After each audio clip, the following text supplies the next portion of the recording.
Okay, hello, mayong adlaw. So, welcome back sa itong channel mga Sir Fresh Vlog.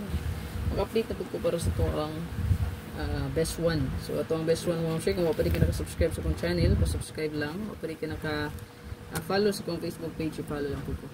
Pa-support na lang po din kay Arnie Lumapoy Vlog. Yan. Arnie Lumapoy Vlog, Arnie Vlogs. Bilis channel sa pang partner mga Sir. Pwede nyo supportaan po. Okay, nagkapadaog po na siya diha. Nindot po na yung mga competition gihatag. Competition, wala mag-sure ani no? So, tanan competition ra, probable sa gina.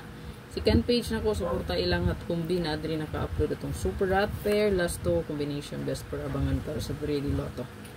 Ayan. Palihita na. So, ito ang best one karon. So, i-check lang niyo ang akong regalo bonus special. Kung mag-record ko, balik mo siya kay na-delete na ko ang video. So, kanina nag-record ako, nasamot ita kadugay ani ron sa nang orasa. Nalauna oh. Nadugay gid og samot imbes na human ako para upload na. Nabalik ako tag-record. Still lang. So nga to ang best one kanila. Nag-target og rumble lang ta kay ako grumble naman din ako no. Inyong buhaton mag-rumble na lang pod no.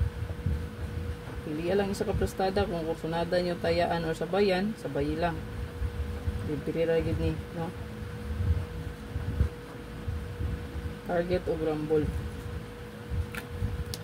Mag-rumble gyud kay wala ta kabalong ma'am sir ha kung mabali ang atong kung gigitayan. So kanang pag-rumble ma'am sir kay panagang na gitna.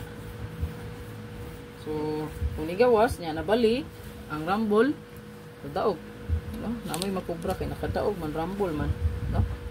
Ya, kung dubli target pa gyud nya na rumble aw perting dubliya sa daog. So naka-target pa naka-rumble na. So importante kay mag-rumble.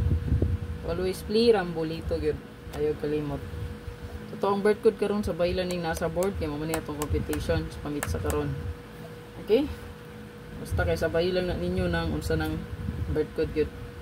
Pasok ra ba po nistong pastor, no? Dili lang magkumpiyansa. Ayan. So palihog ko.